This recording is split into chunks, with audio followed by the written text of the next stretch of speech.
What's up, everybody? Happy Friday. I'm Dallas Terrell. I'm Jeremy Miller. And we are the Betterment Bros.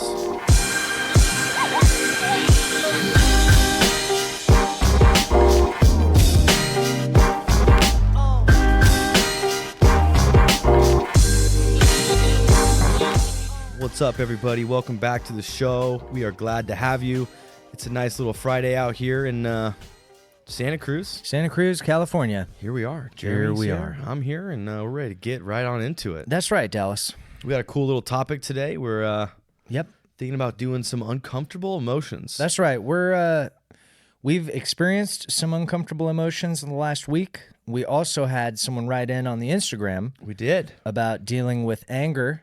Specifically. Which is oftentimes an uncomfortable emotion. About as uncomfortable as it gets. Yeah, so we're here to... Unless you're into that shit. Unless you're into it, which is... Also a problem. Yeah, we could do that in another episode, maybe. Yeah. What to do when you're angry and you fucking love it. Yeah, what to do when you're mad and you like it. Yeah. Ooh, okay. That'd be a heater. Yeah. Well, anyways, guys, just want to make one comment. The weather's cooling down. It's getting darker out. Yeah. And Jeremy and I no longer have to sweat in this studio. Oh. We're actually wearing a flannel and a hoodie, and it feels fucking awesome. Wow, I'm really glad you pointed that out, dude, because... First takeaway. I couldn't even wait to acknowledge a takeaway, dude. That's just fucking front and center. Yeah, and I think, for longtime listeners of the show... They know. If you listen back to some of those earlier ones, you remember that we'd be sweating in here, dude. I was trying to figure out how to, run air conditioning... Coolant system. In this room... Without compromising the audio. Yeah, and it was like this whole thing. And now, I didn't even realize I'm wearing a hoodie. I got my shoes on. Yeah, bro. We would literally be sitting in here in bro tanks, workout shorts, and no shoes. Yeah. Because it's just too damn hot for shoes. Yeah, man. So that's the first takeaway of the week, Sick dude. takeaway. Just jumping right into it. I love it. Speaking of takeaways, Jerem. Yeah, man. We posted something on the gram today about takeaways. Dude, that we did. Should we read a couple of the sick-ass takeaways the fans came in with? Yeah, I'm going to pull them up right now, Dal, because you know what? That was super awesome. They pumped me up, dude. That got me going. Let's see. So, let me scroll up here. Okay, so we basically posted, let's hear some 2-minute takeaways, fam. Yeah. And so here's a couple that we got, okay? Our friend Cassandra... She wrote in that she finally got it down how to teach her son how to read and write. He's doing so well now. Sick. Huge Sick win. Ass takeaway, dude. For you and your son. Yeah, more of the son. That's hard to read and write. It is. It's super hard. And I remember when I tried learning, hell, I could barely do it now. I'm 33, dude. Yeah, that shit took me a while. Yeah, man. What else we got, bro? Let's see. Jeff, our buddy Jeff. Jaycock. He... That's what I call him. His last name's Aycock. Yeah. All right, Jaycock. He wrote all of it. All of life is his 2-minute takeaway. Yeah. Dude's the best. That's awesome. I can't compete with that. Let's see. Longtime listener and devoted fan Emma. She wrote that new routines are starting to feel normal. That's a major win right now. Super huge win. And dude, that honestly, that's the kind of win you want to relish in, because new routines, change, lifestyle adjustments, those things are so uncomfortable most of the time. And all the time, damn. I always look forward to the moment where it starts to feel normal, right? So I really applaud that takeaway. I applaud that one too. And we just did the episode on habits and changing them. That's true. So it's like, damn, dude. Fire. Let's see. Ben, longtime listener, Benny. huge fan, Benny. We love you. First special guest of the show. Yeah, we still got to do that. Let me give you guys an update on that. So we were going to have Ben on the show, but then I had to fly home to meet my birth family. So Jeremy fucked around and met his birth family. So yeah, I'm such a selfish asshole. Yeah, God damn, Jeremy. All right, so Ben said, I'm alive, sheltered, loved and supported, employed, and always striving for growth. What a legend. Damn, what an A-plus takeaway. Of course he's going to be the first special guest on the show. Not just because he won August Betterment Month. Right. But because he's just a G. He's a G, dude. He's got curly hair. Dude. Yeah, I don't know why that was important. He's got some curly old hair. All right, buddy Max. Max Cap, dude. He wrote in, I have my own place with a great partner. I have job security, and I have friends I can count on. That's true. What more could you want? Last but certainly not least, my girlfriend wrote in. She said, my cats are the cutest and happy and healthy right now, which is a big deal. Because they weren't always healthy. Our little guy got sick, but he's all good now. And she also wrote that my boyfriend found his biological family, which is true. Which is Jeremy. Yep, that's me. If you didn't pick up on any of that. And if you listened to last week's episode, we announced that I would be meeting them, and I will be giving you guys an update on that tonight. Yeah, tonight, probably in the next 2 minutes, depending on who goes first on their 2-minute takeaway. Should I just go first, or we're here already? Yeah, with that being said, Jerem, as per tradition, as a turducken. Yeah, fuck, man. We're almost at Thanksgiving. Maybe we're almost there, dude. Turkey's on my mind. Yeah. So is your mom. It's natural. I'm just kidding. Damn it, Dallas. No, I meant like the audience's mom. Oh, yeah, not yours. Come on, man. That's too fresh. That's weird. The irony, the irony, I know, with the timing. Anyways, Jeremy. Anyways, let's get a 2-minute takeaway from you. Or should I go first? Because yours might be like 30 years. Yeah, let's do that. Okay. I'll try and keep it under 30 years. 30 years. Yeah. Okay. Oh, man. Okay, dude. So 2-minute takeaway from the week for myself. I almost refer to myself as Titty Boy. Why? Why? Why would you be Titty Boy? It's a pet name. It's a pet name. Uh-huh. We'll leave it there, dude. Who gave you this pet name, bro? My girlfriend.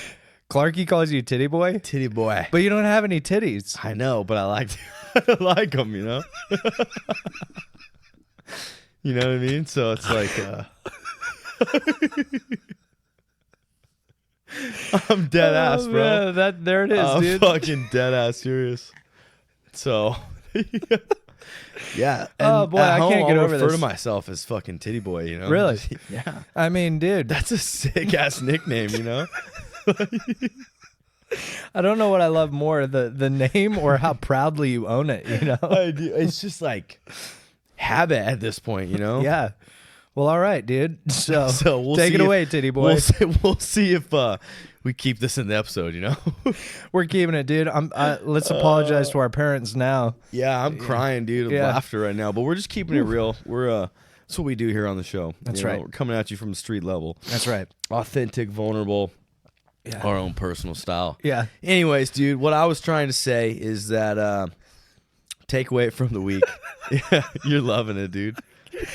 I'm having a hard time getting past it, to be honest. I can't shake it. I can't shake it. It's just like, I just almost wish that you had organically been like, all right, Titty Boy's takeaway, you know?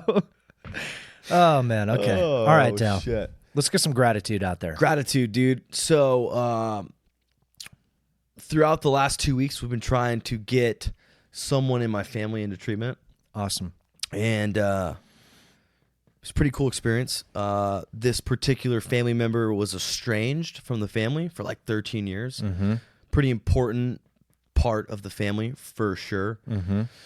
And he finally reached out and showed up 13 years later and was like, this is what's going on with me. And, I need some help. And my mom was like, I only know about one place to send you. I know one place that works. It worked for my son. And I want you to go there too, you know? And, Halloween night, he showed up. Yeah, man, he's getting some fucking help, you know? Cool. So a big family win about it, you know? Super cool for me. Yeah, and I think just kind of simply that's the takeaway, dude, is getting people fucking help. And it's always more special when they're part of the family, you know, or there's more of that emotional connection or that bond, you know? Mm-hmm. Obviously, we want to help everybody, but it's just a little bit different when it's your blood, you know, and just it weighs a little bit more, you know, has a little bit more merit to it. So that was the singular takeaway from this week, or at least the most highlighted one. I like it. You know, hits the most gratitude for that one. You know? Absolutely, man. A lot of families checking in, you know, how's he doing? How are things? And it's cool. Yeah, that feels good. Feels really good, dude. So what about you, man? You got like some family stuff going on or something? Or? Yeah, dude. So to follow up from last week's episode, I went and met my birth family. Damn. And, I posted about it today on my social. So, if you want to see some pictures and read about it a little bit, find me on the gram, or Facebook. What's your gram name? Jeremy Miller? Gram name is Germs1138, and that's Germs with a Z because I'm hip. You're super hip, dude. See what I'm saying? Yeah, the burbs. So, went out and met them, and it was pretty much the most emotionally intense experience of my entire life. But the takeaway is that, you know, it's a pretty complex, multi-layered situation. Yeah. You know, having been adopted, you know, meeting these people, you know, and I'm gonna share the whole story in a different project, you know, and so when we finish that, I'll let you guys know. But the takeaway out of the whole thing was that, you know, my whole life I'd felt this connection with my birth mom, you know, very strong, very intense, could never really explain it. And, you know, when we met and we were in person, it was like, it just made sense. Yeah. It was mother's love, you know, and, you know, my adopted family, my mom, my dad, you know, they're the most loving people. And, you know, I don't want that to take away from them in any way. It was just, with her, it was exactly what I'd hoped it'd be. It was more than what I could hope. Mm-hmm. And, you know, and with my birth dad and my birth sister, I mean, they're just amazing people, man. And, you know, it was really neat to be with each other and see myself in them and for them to see themselves in me. Yeah, but that was a trip. Yeah, it was a trip, dude. I'm definitely most like my birth mom, but there's striking resemblances with everybody. Yeah, you could tell by the pictures, dude. Yeah, holy shit. It's like, wow. Crazy. So, bunch of Jeremys running around. Pretty much, man. Shit. But I think, you know, the biggest takeaway was that, you know, we had a lot of fun, you know, and I had a lot of one-on-one time with my birth mom. And, you know, I think the burning question that most people have, for me at least, the one that I've been asked the most is, did you get answers, you know?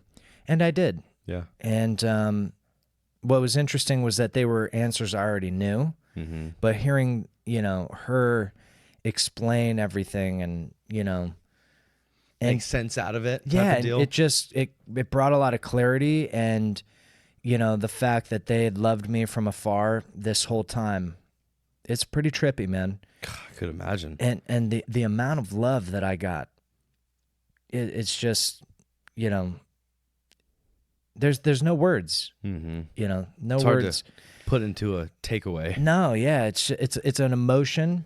It felt like home, you know, and that's pretty much the only way I could describe it. Wow. But it was awesome. So I'm going to tell the whole story, just not on Betterment Bros. I'm going to do a little side thing for it where it'll live on its own. This story of how I found them, how we reunited, all that good stuff. So audio, when I'm done, audio, video, YouTube, podcast, and when it's done, I'll let you guys know. Yeah. If you're interested, you know. I'm excited, dude, and I already know all about it.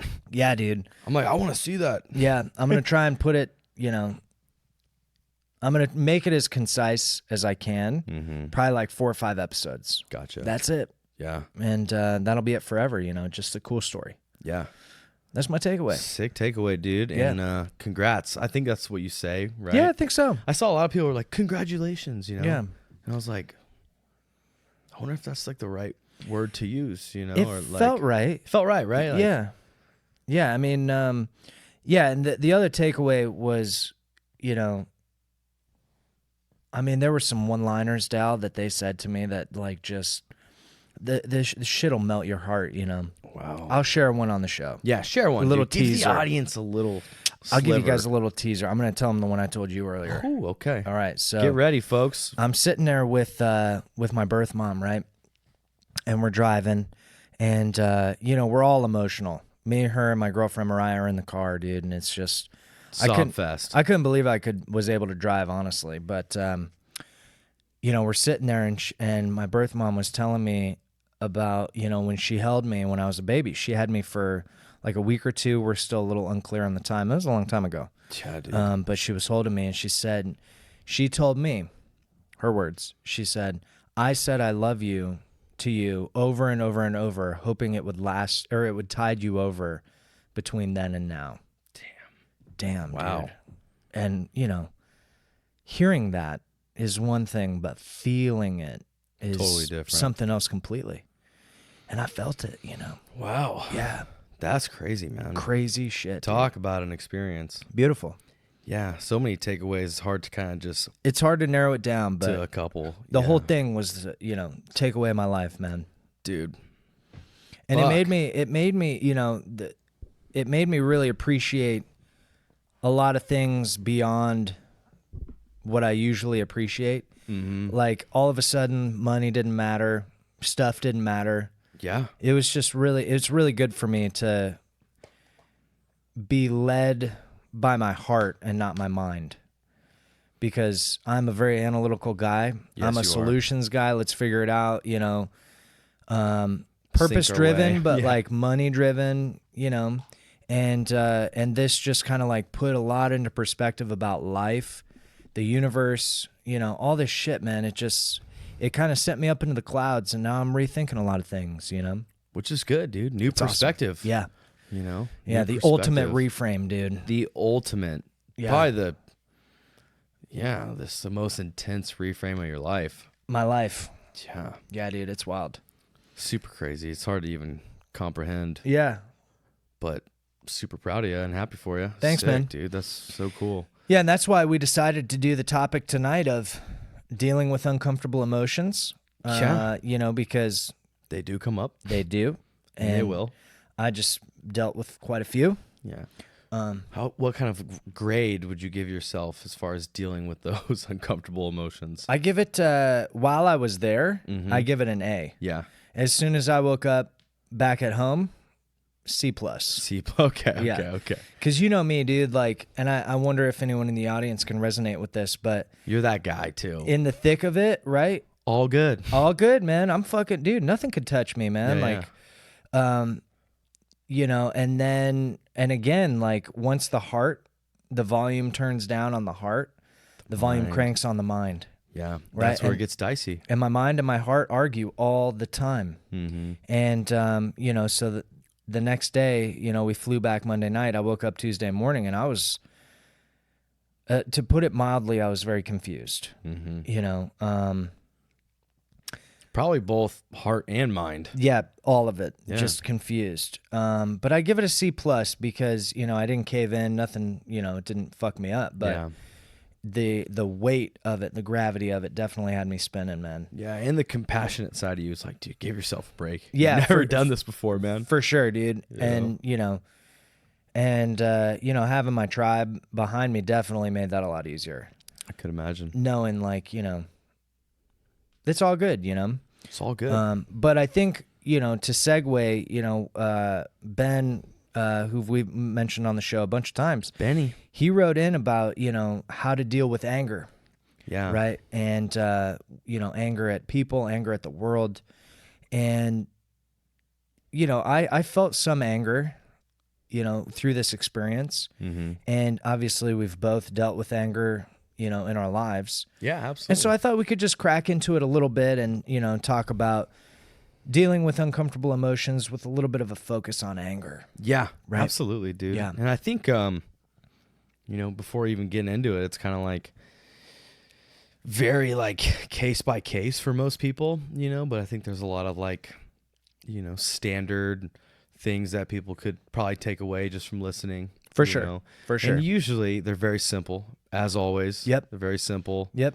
And you're going to talk yourself out of doing them. That's just kind of how it works, God, that's the fucking truth, But man. so just know that me and Jeremy are not going to say anything that you've never fucking heard before. True. But it is the truth. Yep. And you should listen. Yep. And do your best to apply. And apply, yeah, right? Absolutely. Because even, and this goes for all the advice we give. Yeah. Even if you trying to apply the advice still gets you 100 steps further than doing nothing at all. Yeah. Right? And the more you try, the more it becomes habit. Yep. Right? The more it becomes habit, the easier it is to actually do. Yeah. Be conditioned to just take care of biz. Yeah. Okay. Well, yeah, dude. Let's see what we got here. So, I mean, I think for me personally with anger, I think before we even get into anger, we should talk about how most people know this already or could at least relate or understand that anger is a secondary emotion. For sure. Usually you don't feel anger. It's something else that makes you upset or it makes you angry, right? Anger is usually just general discomfort or fear or sadness, being scared, right? It's like, you think about getting in a fight or an altercation.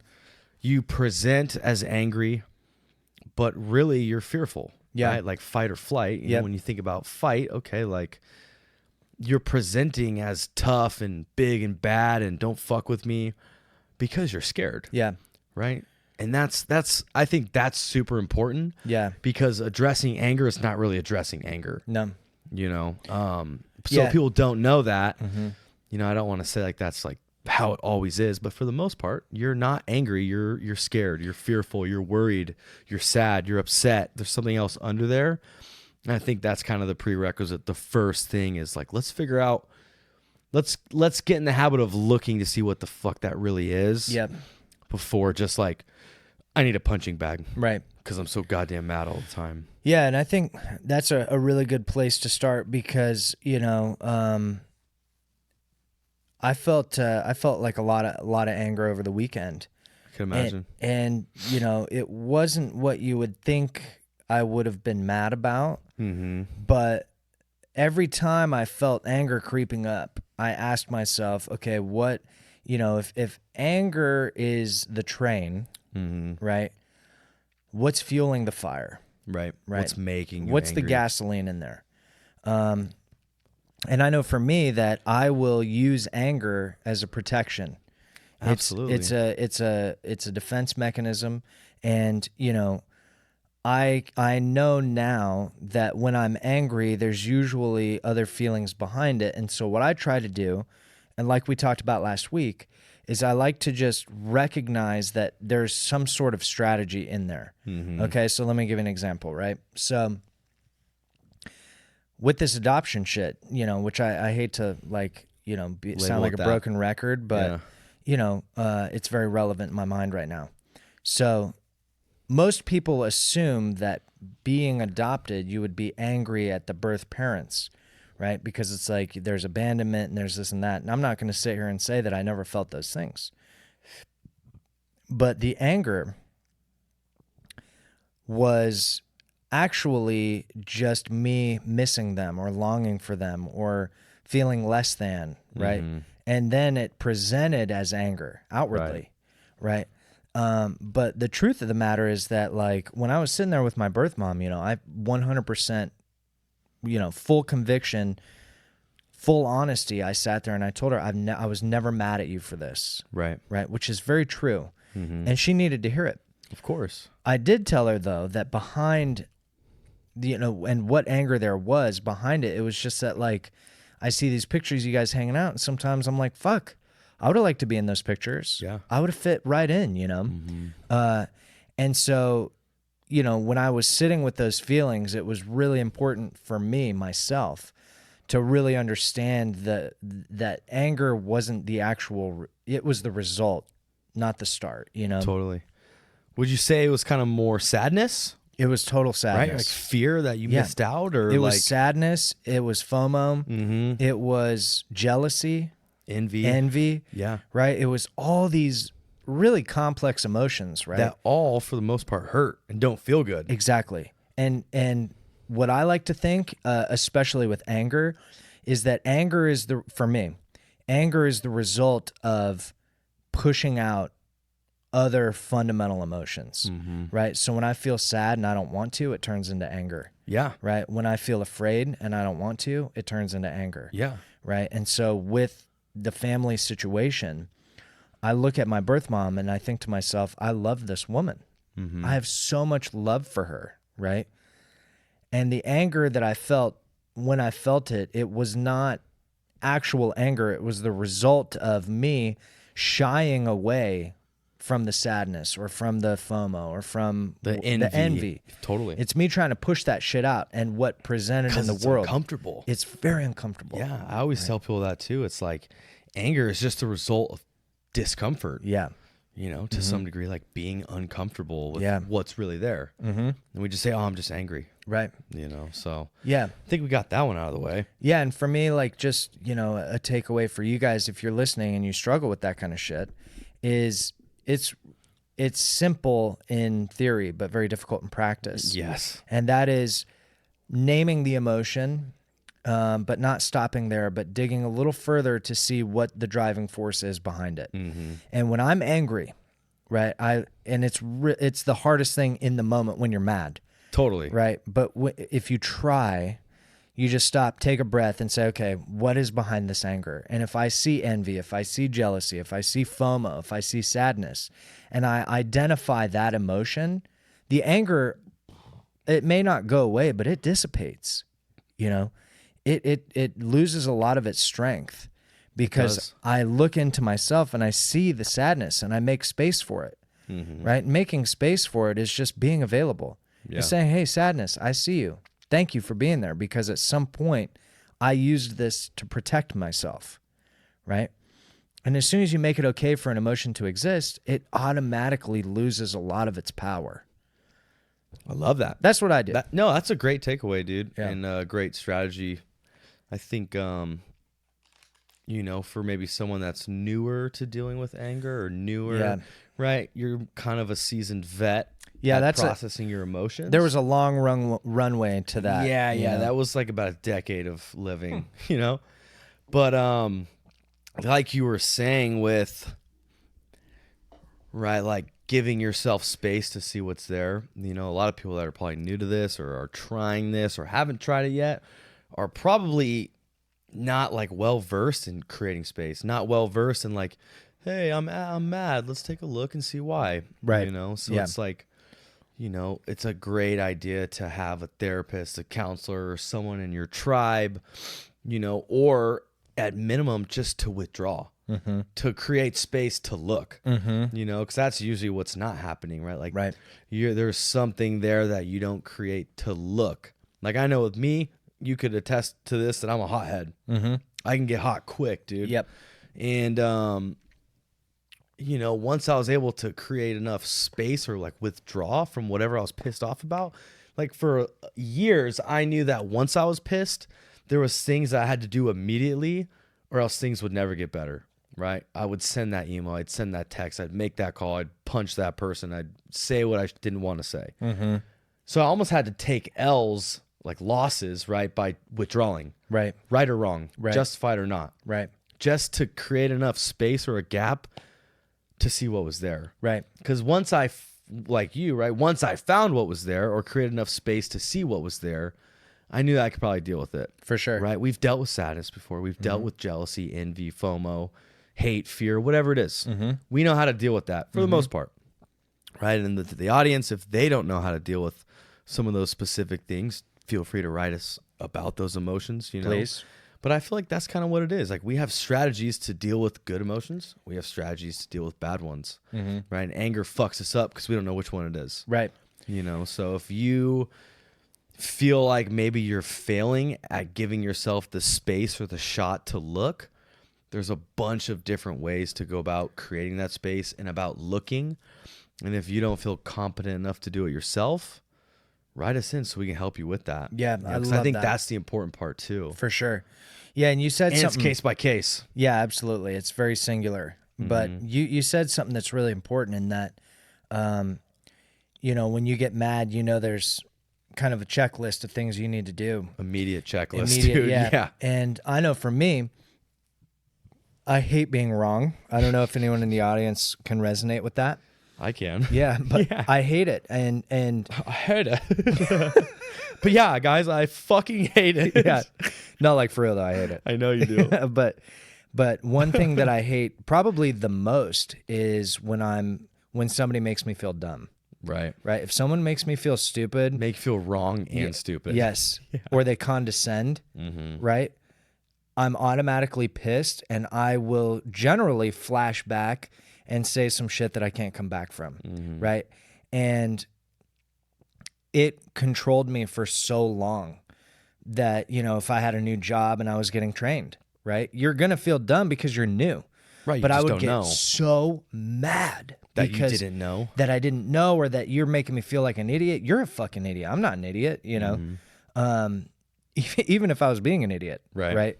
But so for me, the way I pushed through that is that, and one big a big tip for anger, or really any emotion that you're having trouble sitting with, is that a lot of times I wouldn't back down from my anger because I felt that made me weak. Right. Right. That's what I was kind of saying. Exactly. And that was my takeaway from your tip there, is that at a new job or in a new relationship or with your boss or, with your friends, right? I would be made to feel stupid, and then I'm angry, right? And if I'm not angry, that makes me weak, because then I'm the victim of whatever communication you sent to me that made me angry in the first place. Right.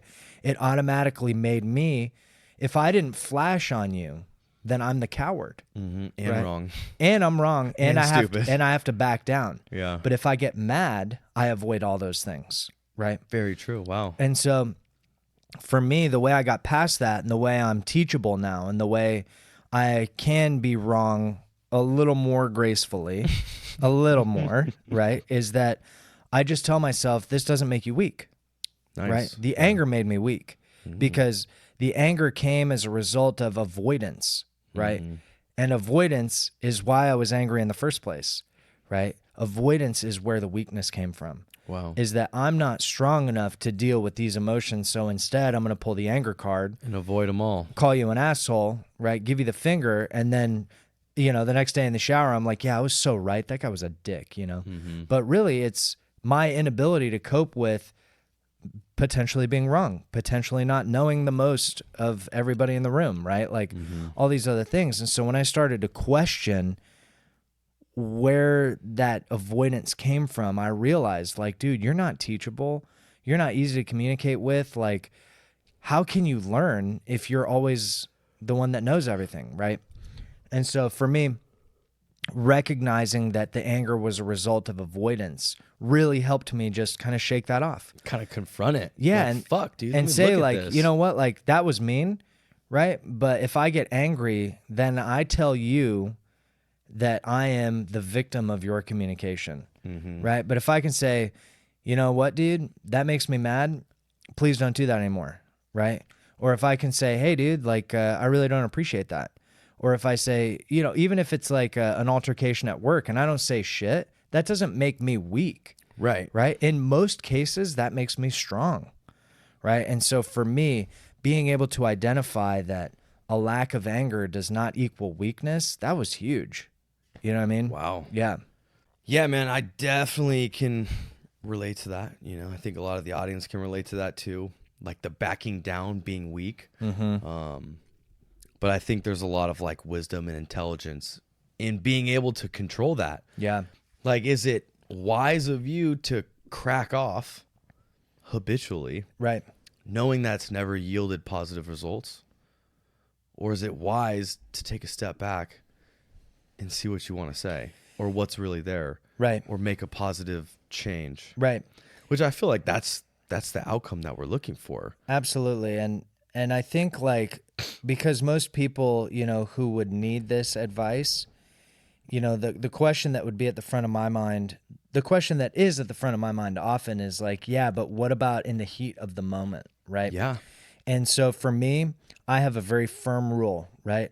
I get a shitty text, I get a shitty phone call, someone says something shitty to me, someone cuts me off, right? Like, anything that happens, I make myself wait. Yes. Right? Just wait. That's the rule. And tell yourself, like, I can be so mad and I'm going to keep being mad, but I'm going to wait before anybody else knows it, right? And just force yourself to wait at all costs, right? Yeah, whatever it takes to make that wait happen. Exactly. That's kind of the strategy that I was talking about. Exactly. Yeah. You just wait. That checklist. Buy yourself some time. And in that time, like, say, like, we've all been hit with the lines that hurt the most, right? Like, Of course. say you've been married for like 30 years, and your wife hits you with you're just like your father. Oh. Right? With the sass. Yeah, like, Yeah. some deep burn, right? Just wait. Tell yourself, I'm going to wait, right? Say it out loud if you have to. Do whatever you got to do to just wait. Buy yourself that window. And in that window, ask yourself, what would a sane, rational person do right now? What would I do if I knew that everybody I know was watching me right now? What would I do if we were on a TV sitcom, right? What would I do if this outcome determined the rest of my life? I ask myself those questions because it will always change my outcome, right? Right. Like when I'm in a one-on-one situation, even if I'm in the right to be angry, I will pretend as though everybody can see what I write back. Everybody can see what I say, right? And by doing that, it makes me question my judgment. Yeah. Right. And it makes me accountable for whatever there are so many times I can look back in my life and see when I was at the receiving end of my anger, right? Mm-hmm. And me being angry changed the course of my life for better or for worse, right? Most of the time for the worst. And I always regret it. I always regret yelling or saying that shitty thing or sending that text that's now in the world forever. Yeah. Right? Posting that status, making that post or something. Like what if the text I sent my girlfriend, right, that where I flash on her, what if that ended up on Facebook? Mm-hmm. People are going to think I'm an asshole? Yeah. Then maybe I should wait before I send it. Yeah. Right? And those things, I'm sure that there are people out there that disagree with, like it doesn't matter what people think, but it does. It absolutely does, and it does for me, right? Because, image is important. I think it really is. And so buying yourself that time to ask those questions or do the checklist, whatever it may be, whatever it looks like for you, give yourself the window. Totally. Right. And figure out what that window looks like you were saying. Fuck, dude. Like, I didn't know, how to withdraw or breathe or take a walk or turn my phone off and respond in the morning, write that email 3 days later. Yep. Because when you're angry or you're mad or you're upset, everything is so easily justified. Oh, for sure. Like you're just justifying everything and anything just because you can. It doesn't feel good and you want to fucking be right. You want to show you're not weak. Yep. And you're not rational. You're not in a sane place to make those decisions. Totally. And experience has proved that to me personally time and time again. Oh yeah, me too. And I'm sure you can say the same thing. Oh yeah, dude. And I say the same thing to clients all the fucking time. Yep. Right? When you get that text and you just want to immediately just start punching some words. Dude, when has that ever fucking worked out? Message us the last time that worked out really well for you. Yeah, it hasn't. I want to hear about that one. I've been digging for a time it worked, and there's nothing there, dude. Not really, dude, because here's the other thing is that even if you have the right to be angry, right? Like say your girl cheats on you, right? And you're like, you're an asshole, right? Like I'm pissed at you. Of course you have every right to be angry. Right. Right? But if you look at and this is what I do, and I know this is a little ethereal or whatever, but like when I'm super fly TNT, right?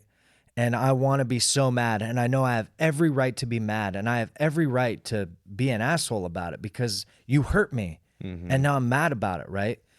I know, and I've learned this only in the last few years, right? That when I'm 85 and I'm looking back on my life, I don't want to have reacted to these things and changed that flow, that energy, right? It's like, I went through a breakup before Mariah, right? And I was pissed, man. I had a great, it had, the relationship was good overall. There were problems, no doubt, and the way it ended really pissed me off, and I reacted that quite well, Jerem. Yeah, dude. We smoked a lot of cigarettes that night. Yes, we did. Yeah, but I reacted poorly, right? And now, years later, when I look back at that, I wish I hadn't, right? Because like, she was trying to make her way to the finish line just like I am. It wasn't working. Okay, cool. Why'd I have to be a dick about it? If I hadn't been, I wouldn't have guilt. And I don't want to live with all this guilt, dude. When I'm 85, I don't want to be full of guilt. I want to be full of joy, right? And that helps me let go of things because if I ask myself, what will anger bring to the table? Generally speaking, not much. Not much. It yields won't, shitty results. No, it doesn't change things for the better. It makes an already bad situation that much worse, right? Imagine if all of us met shitty situations or uncomfortable emotions with compassion and gratitude. What a world this would be, right? Trump does something stupid on TV, right? Everybody gets fucking so pissed. And I'm like, is that really the emotion we need to meet that with? Like, what if we met it with compassion and gratitude, right? And that is very hard for some. But for me, I'm like, you know what? I'm not going to let some politician control my emotions. Not at all. Right. And I'll say, you know what? I'm grateful that I am the way I am and I do not share those views. And I know that in my world, in my realm, I show up differently than that politician does. Mm-hmm. There's the gratitude, dude. Imagine if everybody just showed up with that all the time. It's impossible. I understand that. But if we all tried. But let's try. Yeah. If that's what we pushed for, the world would undoubtedly be a better place. It would, dude. I mean, all that makes me think of is the mantra. I'm a mantra guy. You know Hell this, yeah. dude. I'm a mantra guy. I'm a sayings guy. Yep. I got one-liners, dude. Oh, yeah, for you fucking do. all the situations. And it's just like, at the end of the day, hurt people hurt people. That's it. Right? So when I'm hurt, all I'm going to do, the only results that ever come out are other people getting hurt. Yeah. Because I'm hurt. Right. And I don't want to be part of that anymore. And I haven't been. Right. It's cyclical, you know? And it's like, that's why violence has existed forever, dude. Yeah. Right? I was about to say immemorial, but only because I wanted to say that word to sound cool, not because, I mean, it fits. It fits, but you also sound cool, dude. Yeah, forever works just fine, dude. Yeah. I'm still cool. Yeah. Right? Yeah. But yeah, dude, violence has been around forever. Yeah, man. Someone gets hurt and they hurt somebody else, and it's never fucking stopped. No, and it doesn't work. What you're saying is very like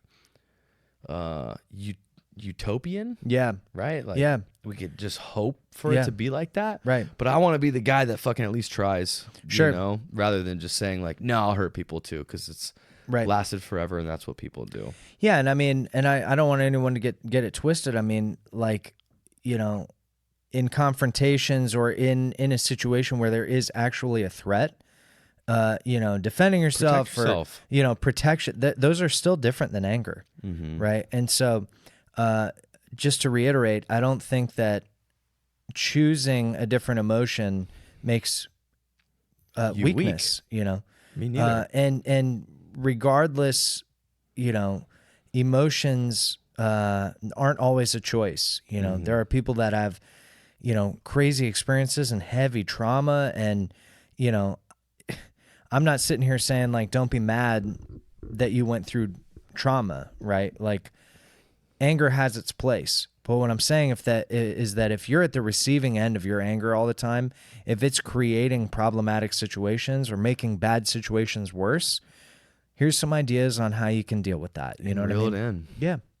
I think that's it, dude. That's it. You know, it's like, it's simple, but it's hard. It's hard. But it's worth it. It's worth it. You know, if you're sick of getting the same results, try something different. Try something different. Let's do something different. Yep. And I don't think we're the first people to ever scratch into that one.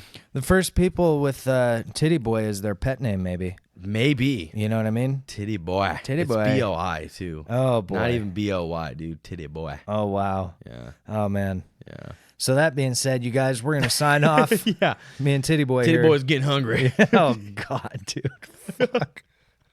I'm leaving that in there. You should. Yeah. All right, you guys. Well, hey, we hope you enjoyed the episode. I'll keep you posted on the adoption stuff if you're interested. You know, and once I finish this other project, I'll let you guys know for those who want the whole story. For those of you who don't, hey, no problem. I'm pissed at you. No, I'm just kidding. I'm just kidding. I'm super angry with you. Yeah, I'm so angry. I'm going to hurt you. Yeah. Yeah. No, but we hope you guys have a great weekend. You know, make sure you're doing your 2-minute takeaways. We really love hearing them on the gram, so keep that up. That's awesome. Yeah, we love that, and dude. We'll keep shouting you out on the air. If you hit us with your takeaways, we're going to shout you out. Yeah, and keep hitting us with problems and Yeah. topics and situations and Yeah. good, bad, and the ugly, dude. We love hearing it all from you guys. Yeah, We're here and, for you guys. We got a couple in the pipe, but we will run out if we don't get new ones. So That's true. send us your stuff. Big, small, doesn't matter. We like it all. God damn Oh, it. damn. Dude. I was on a roll, dude. Big, small, we like it all. Oh, wow. Yeah, dude. Come down to Jeremy's Porn Shop. Here at Jeremy's Porn Shop, we like it all. Yeah. That being said, I'm Jeremy Miller. I'm Dallas Terrell. I'll see you guys next time.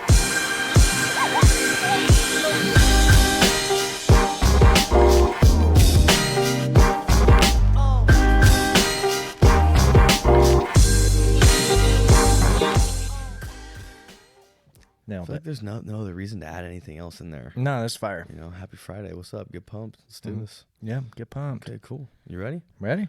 3, 2, 1.